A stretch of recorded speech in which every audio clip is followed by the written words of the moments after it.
Hello, Assalamualaikum warahmatullahi wabarakatuh. We are from group C-4. We will present about our mini project. Our group members is, the first one is Muhammad Haziq bin Zamri, which is me. And then the second one is Nurul Nadirah binti Firdaus. And then the third one is Nur Hazwani binti Khalid. Okay, so I will present about simulation waveform analysis. So based on the simulation waveform analysis, the first one that we look forward is about the schematic. But before that, before we're doing the schematic of the CMOS, we have to know the equation. So our equation is AB plus C plus DE. So based on the equation, so we know that we use 12 transistors to make it as a schematic. So this is our schematic. Our input is A, B, C, D, E. And then our transistor, we got 12 transistors, including the inverters. The inverter is on the left, on the right hand side. And then for the PUN, which is the about 5 transistors. The first one is AB, which is connected by using a parallel method. And then it will series to the C, and then it will series to the parallel connection between D and E. That is for the PUN. And then for the PDN, we also got 5 transistors, which is it is the inversion mode of the PUN. For example, for the AB, if we connecting it by using a parallel method, so in the PDN, it will use the series method to connect the transistor A and the transistor B, and so on. That is for the schematic. After we doing the schematic, so we have to create a symbol. From the schematic, we create a symbol to make sure that from the schematic, we only use the input and the output.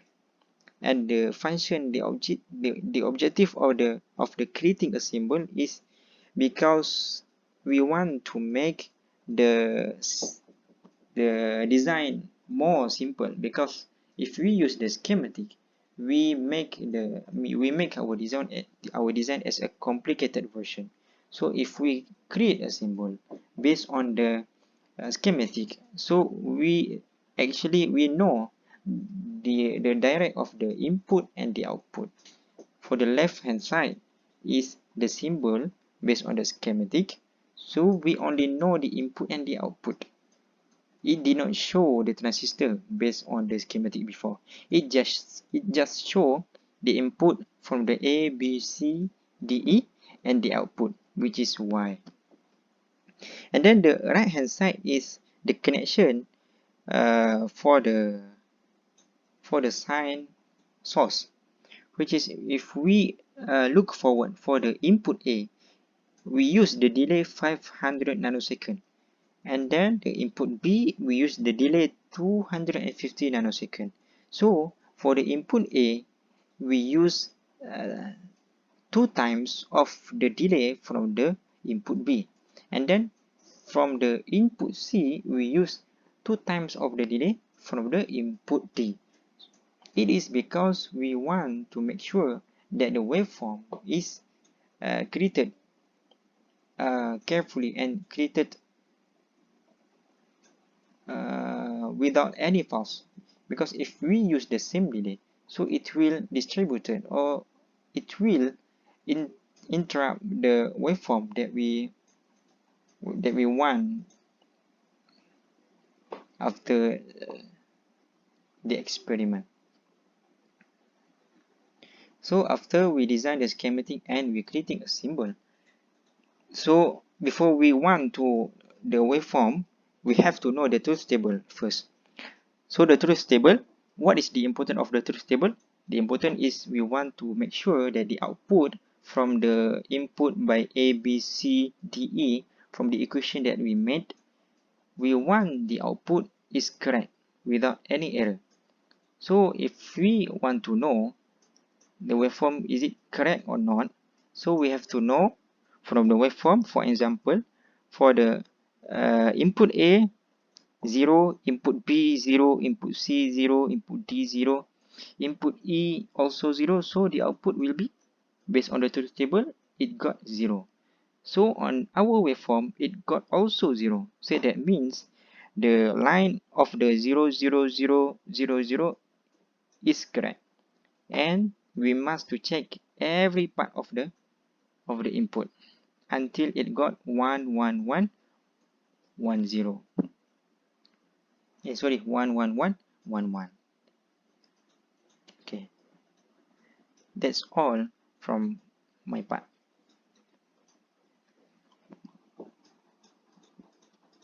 Okay.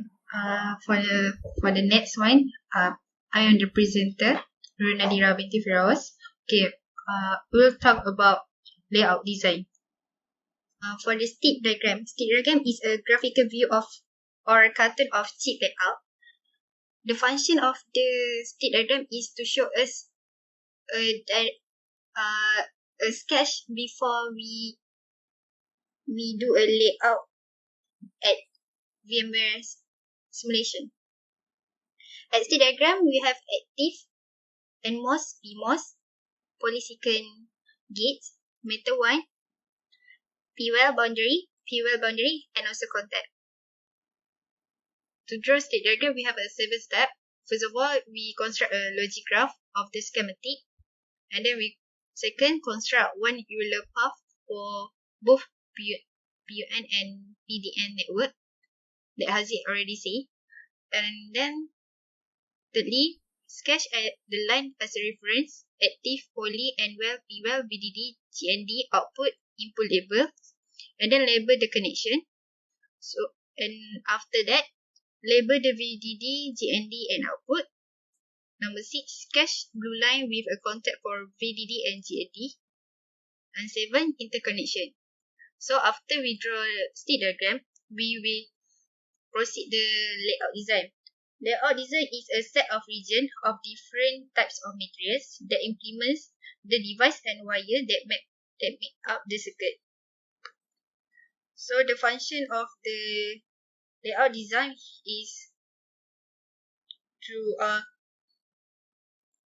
for the layout design, we have a specifically sizing for N-well, P-well, metal one, and other than that. Each type of layer have their own sizing. For example, when we use metal one, we should put the sizing is around 3 lambda and above. So this is our layout design that we have already done.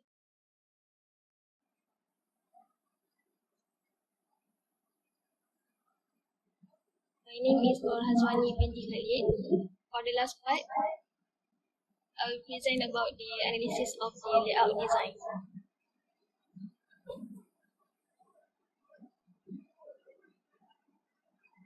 Firstly, for the RC, it is the result of the layout. We successfully obtained the result without any error, meaning that the measurement of the layout is correct. Next,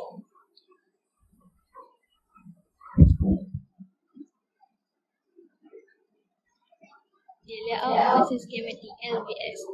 Basically, LVS is used to compare the netlist of the schematic to the netlist of the layout. The netlist of the schematic is generated in Design Architect DA, while the netlist of the layout is generated in AC Station. There are some errors after we run the simulation of LVS. Firstly, there are 18 incorrect nets at the layout, then 6 incorrect ports and 11 incorrect instances. Lastly, the circuit have connectivity errors. Even though the waveform and the layout design have no error and successfully obtained, there is still error in the LVS. Thank you.